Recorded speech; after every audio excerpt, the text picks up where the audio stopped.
Hello my dear friends, you're in the Military Summary channel, and this short video we're going to discuss the most important events that took place during the previous night. United States of America launched another global hawk above the Black Sea, and they started and launched another reconnaissance operation. As you can see, according to the way and direction of the flight of that drone, we see that the United States of America were making some reconnaissance operation of the south of Russian Federation, of south of Crimea, and probably of the area in the vicinity of Rostov-on-Don. A few hours later, we got first updates from the Russians. They published the videos and photos of the crash of another drone in front of Rostov-on-Don, in front of the main Russian headquarters. On this video, we see just the results of the crash, and nobody was wounded. There were no casualties among civilians, but probably the Ukrainians were planning to do something. The Ministry of Defense of Russian Federation haven't provided us any details or updates regarding that attack, so today I understand we're going to see more updates about this situation. Now we are moving to the ground and we're going to discuss the situation. And first we're going to start with Petykhatki, with the settlement. As you can see, I have updated the map, and currently, according to the geolocated videos we received, this settlement is under complete Ukrainian control. For example, today the Russians published another video how they managed to track and to discover the Ukrainian ammo depot on the eastern part of that settlement. And after correction and location, the Russians destroyed that ammo depot. And if we will try to analyze the updates that we received from that settlement, we see that, for example, starting the previous week, there were at least three video confirmed areas of Ukrainian presence in this settlement. So basically that means that the Ukrainians have strong positions in that settlement, and that was the reason why I have updated this map according to that this area is under Ukrainian control. Now we are moving further and we're getting to the Bradley Square to Orehov Bridgehead, and today we got just two videos from this area. The Ukrainians haven't relaunched their offensive operation because of very bad weather that took place during the previous few days. The only thing we got is that, if you remember, during the previous offensive operation, the Ukrainians managed to land here a lot of infantry, a lot of soldiers, lots of troopers, and so on. We remember that most of the Ukrainian armored vehicles were destroyed under the Russian fire, but most of the troopers were able to land and to capture the Russian trenches between Rabotin and Verbovo. So there are a lot of Ukrainian soldiers, but there are almost no armored vehicles because all of them were destroyed. And this is the very big problem either for the Russians or from the Ukrainians. First thing is that the Russians know exactly that there are a lot of Ukrainians who are digging in deeper every single day, every single minute. And somehow to slow down the Ukrainians, the Russians try to bomb and shell their possible position in this area. The Russians make some reconnaissance operation with drones, and as soon as they discover this or that position, they start bombing and shelling. Of course, this tactic increased the Ukrainian losses on this bridgehead, and for these purposes they need to always to implement and to make some evacuation operation. For example, of course, evacuation the Ukrainians can do just during the night period of time. On this video we see how the Ukrainians were trying to send some Bradleys to this area for evacuation purposes, but the Russians managed to track, discover, and then they managed to destroy that Bradley. So the situation is very difficult, and we see that the Ukrainians still controls the fields between Verbovo and Rabotina. The Russians try to make intelligence operation and then to suppress the Ukrainian positions with artillery firing. The Ukrainians try to make evacuation during the night, and the Russians try to track and destroy the evacuation machines during the same period of time. So anyway, that means that within the next few days, as soon as the Ukrainians are able to dig in deeper, they will restart their offensive operation. And as we discussed, currently the Ukrainians have some operational benefits. They have operational square, and they can attack in any single direction from the salient in direction of Rabotina, Novopokrovka, and Verbovo. And the Russians need to stretch their forces to be ready to meet attack in every single direction on this bridgehead. Now we're moving further and we're getting to Staromayorsk. A lot of very interesting updates we got from this settlement during the night. The Russians published just a video of this is an old episode of clashes for that settlement. On this video we see how a few days ago the Ukrainians were entering this settlement. There was some kind of probable evacuation operation. We see how the Ukrainians landed packed in that armored vehicle, and then they were trying to evacuate, and the Russians started bombing and shelling this area, and after a few seconds that armored vehicle got on mine and was destroyed. So this is like the very old episode of Battle of Staromayorsk. After that, we got updates that Ukrainians established control over the settlement. So let's increase the number of updates. Yes, we see that there is a lot of updates, a lot of attacks from the Ukrainian side. As a result of those attacks, the Ukrainians managed to establish control over the settlement. The Russians launched their counter-offensive operation, but the most important thing is that the Russians launched their counter-offensive operation just in Telegram chats. We haven't received any video or photo confirmations of those attacks. Also, the Russians in Telegram chats reported that they managed to force the Ukrainians to step back from that settlement. Also from the Telegram text messages we got that the Russians managed to destroy significant number of Ukrainians during the Battle of Staromayorsk. And today we got report from the Russian side that the Ukrainians have almost reached the vicinity of Zavitne Bajanya. So very interesting updates, very interesting development of the situation. During the previous days we got updates that the Russians have almost not just destroyed and ruined the Ukrainian forces in Staromayorsk, but probably counter-attack in direction of Velika Novosel because there was so many success. And today we see that the Russians are retreating in direction of Zavitne Bajanya.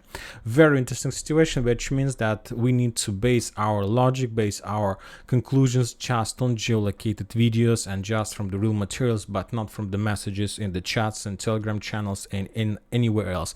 Just geolocated videos. This is the only reasonable, the only right, correct way to understand the situation on the ground or in this on that settlement. I'm not saying that the Russians are stepping back. Probably this is another, I don't know, speculation or something like this. We need more geolocations, we need more video to understand. But one more time, the freshest, probably the latest update we got is that Ukrainians starting this morning on the 31st of July are trying to penetrate the Russians' defense belt and to develop their offensive operation, the settlement by the name of Zavitne Bajanya. And this is very critical operation for the Russians because in this case the settlement by the name of Orozhaina will be encircled and the Russian soldiers who are currently located there will appear in cauldron. And now we are moving further to Marinka and South Donetsk area. The Russians published after small operational pause. The Russians published the first video of the second video from Novomikhailivka. On this video we see how the Russians were bombing and shelling the Ukrainian positions along this forest line that connects the main trenches on the north of that settlement with that settlement. Probably the Russians managed to destroy some warehouse or small operational ammo depot. A week ago we got the same video from the same area, but this is not the same video. This is not from another angle. We just see that the Russians discovered and tracked the Ukrainian positions in this area and currently try to destroy the Ukrainians in this area and to probably to get more possibilities for the Russian infantry in the north to counterattack in direction of these fortifications. So we'll see, because this intensifying of bombing the settlement can mean just one thing, that soon the Russians will make another attempt to attack in direction of Novomikhailivka from the north. Now we're moving to Krasnogorovka, another probably the most interesting part of the Marinka bridgehead. As you can see, even from this perspective, we see that the Russians stuck in Marinka. Currently they can't find a solution how to penetrate this defense belt, and not because of it's impossible, because of there are no fortifications. So most of the fortifications were destroyed by the Russian army during the clearing operation of the eastern, the central part of that settlement. And now it's very difficult to develop offensive further, and the only solution the Russians have is to try to attack on the flanks. So we just discussed the southern Marinka flank operation. Now we're going to move to the northern Marinka flank operation. Today the Russians published the video how they managed to track and discover the Ukrainian artillery position. And the most interesting that there was a report, there was like a small video from the Ukrainian reporter about the situation in Krasnogorovka, and basically the Ukrainian reporter discovered and shown the Russians the Ukrainian positions in this area.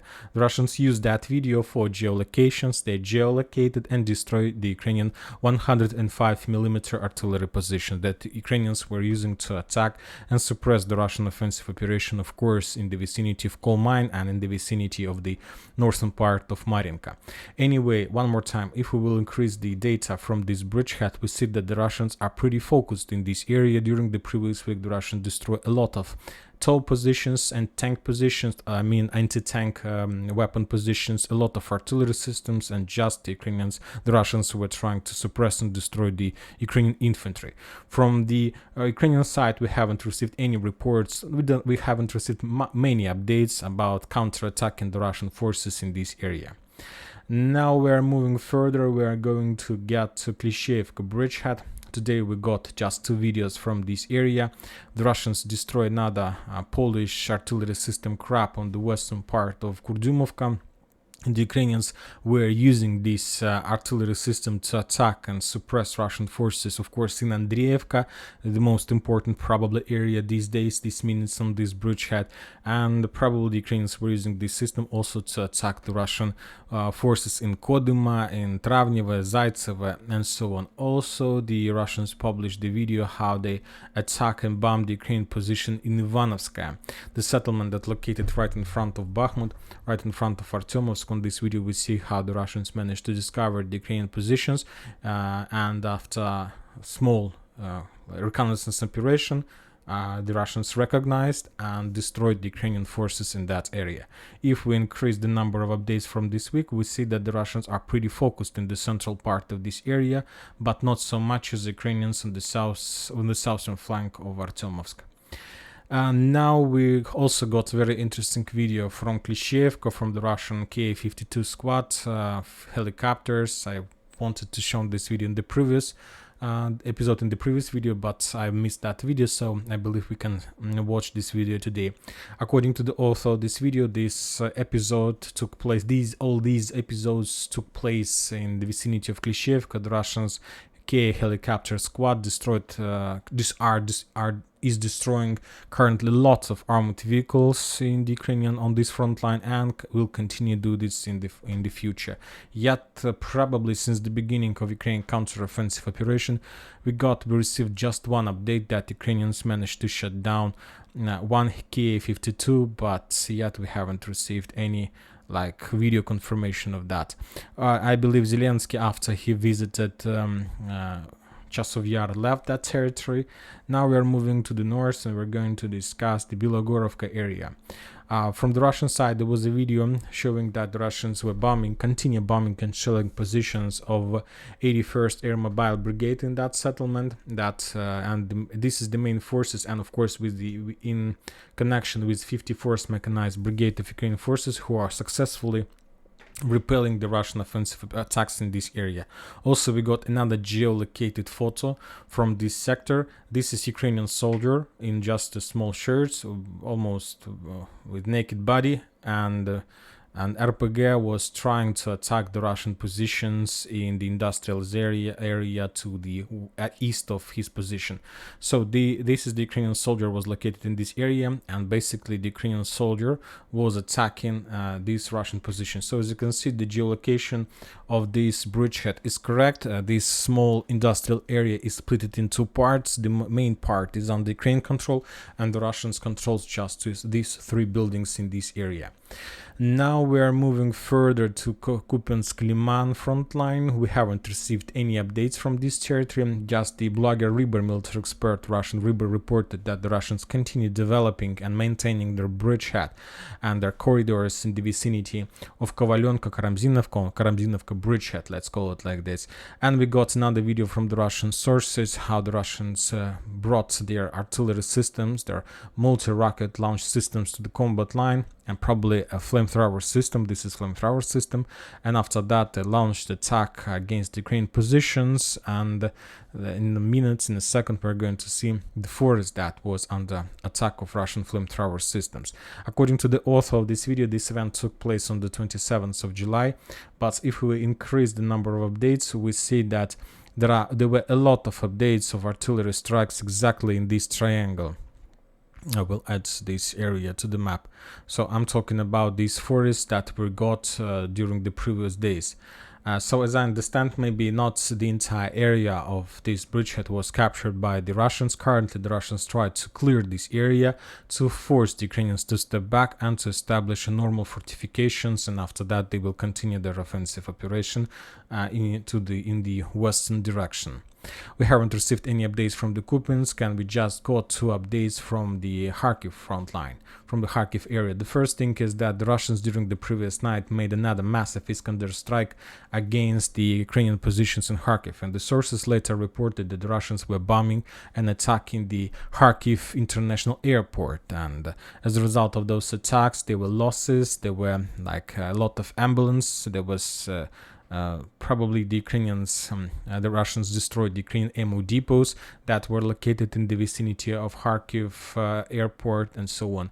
And we got another video from the border how the Russians managed to discover the Ukrainian positions, and after that they destroyed that positions with artillery fire. So nothing special, just regular artillery duels on between Belgorod and Kharkiv area. Another important updates are coming from the ground regarding the redeployment of the forces. According to the Western deployment map, we see that probably one of the latest forces of Ukrainian strategical reserves were redeployed to Ugledar direction. I'm talking about 38th Marine Brigade, and currently on the Vremivka tactical bridgehead South Donetsk are concentrated with the most powerful and main Ukrainian Marine brigades. There are 35th Marine Brigade, 37th Marine Brigade, and 38th Marine Brigade. 36th Marine Brigade is located also the same area, 36th, 35th, 37th, and 38th Marine Brigade, and currently their task is to penetrate the Russians' defense belt and to get as close as possible to Mariupol. A few days ago, if you remember, there were updates that Ukrainians have redeployed the forces of 41st Mechanized Brigade, 43rd Mechanized Brigade to the Kupiansk front lines. Yes, so also more updates are coming from Wagner. So we got that currently the Belarusian forces, Belarusian Ministry of Defense of Belarus, started trainings of another mechanized brigade of Belarusian forces with Wagner's. Most of the trainings are taking part in the Brest region, in the area of possible combats with Ukrainian forces and probably Polish forces.